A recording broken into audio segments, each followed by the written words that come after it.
కాలా ముకాబలా లైలా ఓ లైలా మరి ఈడన్నం తగలట స్నానం చేసేటప్పుడు కూడా అమ్మాయిలు ఉండాలా? ఆ గీజర్ షాక్ ఏదో ఈడు కొట్టినా బాగుండేది. ఎవరిరా తిడుతున్నావు? అబ్బే అంత చనువు మీ దగ్గర కాబట్టి ఎవరి దగ్గర ఉంటుంది చెప్పండి. ఎప్పుడు మీ సుఖాలేనా? అవతల మీ అబ్బాయికి కరెంట్ షాక్ కొట్టి హాస్పిటల్లో ఉన్నాడన్న సంగతి మీకు తెలుసా? తెలుసు, ఆడు నా కొడుకు. ఈ మాత్రం షాక్ చేస్తాడా? రేయ్, ఒకసారి నేను ప్లగ్ లో ఏలు పెడితే ఏమైందో తెలుసా? తెలుసండి. సిటీ మొత్తం కరెంటు పోయింది. 3 రోజుల దాకా ప్రాబ్లం ఏంటో ఎలక్ట్రిసిటీ బోర్డు వాళ్ళు కూడా అంతుపట్టక చచ్చారు. అది మన బాడీ పవర్. కాకపోతే కొంచెం కలర్ బ్లాక్ అయింది అంతే. నిజమే అనుకోండి. ఒకసారి వెళ్ళి అబ్బాయి గారిని చూసేస్తే బాగుంటుందండి. చూడండి, ఆడు పెళ్ళానికి విడాకులు ఇచ్చేంత వరకు ఆడి ముఖం నేను చూడను, నా ముఖం ఆడికి చూపెట్టను. బాసు, ఇక్కడ బాసు లక్కీ ఛాన్స్. ఏంటది? నెల రోజుల్లో 1,00,000 రూపాయలు సంపాదించొచ్చు. నెల రోజుల్లో 1,00,000 రూపాయలు సంపాదించడం ఎలా? సాహసం చేయగల భార్యాభర్తలకు మాత్రమే అవకాశం అని పేపర్లో వేయించింది నేనే.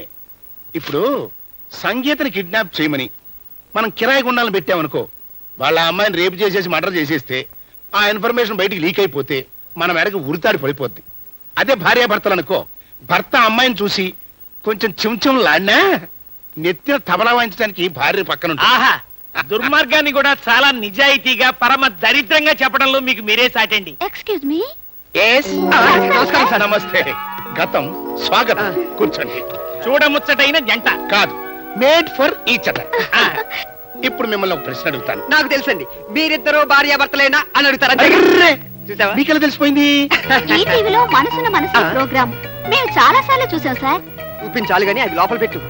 అవి గోల్డో రోల్డ్ గోల్డో నీకు నాకు తెలుసు, ఆయనకేం తెలుసు? సార్, మీరు నమ్మినా నమ్మకపోయినా మేమిద్దరం భార్యాభర్తలమేనంట. అది గోల్డ్ అయినా రోల్డ్ గోల్డ్ అయినా నేను సగం నమ్మేశాను. మీకు 5 మార్కులు ఇస్తున్నాను. 5 మార్కులు అంట.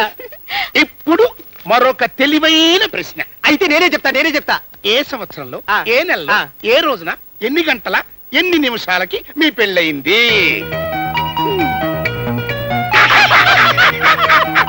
మరి అదే క్లిష్టమైన ప్రశ్న. దేనికంటే మనసున మనసై ప్రోగ్రాం కంటే. ఒక్క నిమిషం. 3 నిమిషాలు టైం ఇస్తాం కదా. కరెక్ట్ ఆన్సర్ చెప్పకపోతే ఛాన్స్ బి టీంకి వెళ్తుంది. వద్దు సార్, త్వరగా రా, టైం లేదు. పెళ్లి ఎప్పుడైందని అడిగితే పక్కెళ్తారట్రా. ఏ డేట్ చెప్పాలో డౌట్ వచ్చి ఆలోచించుకుంటున్నారేమో. ఆలోచించేదే ఉంది. 1990లో ఆగస్టు 15వ తారీఖు పెళ్ళేదని చెప్పేసి. అంతేనా? Follow me. ఇప్పుడు కరెక్ట్ గా చెప్తాను సార్. అలాగే. 1990 ఆగస్ట్ 15న ఈ పిల్లకు పెళ్ళైంది. ఈ పిల్లకైందా? మరి నీకెప్పుడైంది? నాకు ఇంచుమించు అదే టైంలో అయినట్టుంది. అంటే లేకపోతే ఏమిటి సార్, నన్నే కదా ఈ పిల్ల పెళ్లి చేసుకుంది. అరే,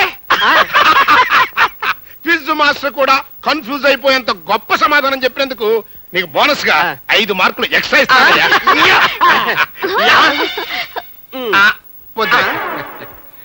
ఇప్పుడు మీకు మరో ప్రశ్న. మీకు పిల్లలు ఎంతమంది? ఇంకా పుట్టలేదా? అయితే మీ ఇద్దరిలో ఎవరిది లోపం? ఒక్క నిమిషం కావాలి. ఒక్క నిమిషం సార్, మళ్ళీ పక్కకి ఎందుకు వెళ్ళారంటారు? పుట్టని పిల్లల్ని లెక్క పెట్టుకుందామని. ఎవరిది లోపం అంటే ఎవరిదని చెప్పాలి? ఎవరిది లోపం అని చెప్పొద్దు. నువ్వే ఏదో ఒకటి తెలివిగా ఆలోచించి చెప్పేసే బాసు. ఏమయ్యా, ఎవరి లోపం డిసైడ్ అయిందా? అయ్యిందండి. ఎవరిది? మీదే. మీకు పిల్లలు పుట్టకపోవటం ఈయన లోపమా? కాదేంటి మరి సార్, మనం అసలే పిల్లలం, మనకప్పుడే పిల్లలా వద్దు అనుకున్నాం. అందుకని ఇలాంటి డొక్కు ప్రశ్నలు వేసినందుకు మీదే లోపం. ఐసీ అన్నారంటే మనకు 5 మార్కులు వచ్చేసే. 5 మార్కులు పోయినట్టే. ఎందుకలా? క్విజ్ మాస్టర్ ని డొక్కు అన్నందుకు 5 మార్కులు తగ్గించు. సార్, మీ డొక్కు ప్రశ్నలు, ఈ చెత్త సమాధానాలు మాని అసలు ఏ సాహసం చేస్తే మా దంపతులకు 1,00,000 రూపాయలు వస్తుందో చెప్పండి. ఇదిగో అమ్మాయి ఫోటో. ఈ అమ్మాయిని కిడ్నాప్ చేసి 4 రోజులు దాచిపెట్టాలి. దానికయ్యే ఖర్చు మొత్తం నేను ఇచ్చేస్తాను. 4 రోజుల తర్వాత మీకు ఇవ్వాల్సిన 1,00,000 మీ చెవిలో పువ్వెట్టి ఇచ్చేస్తాను.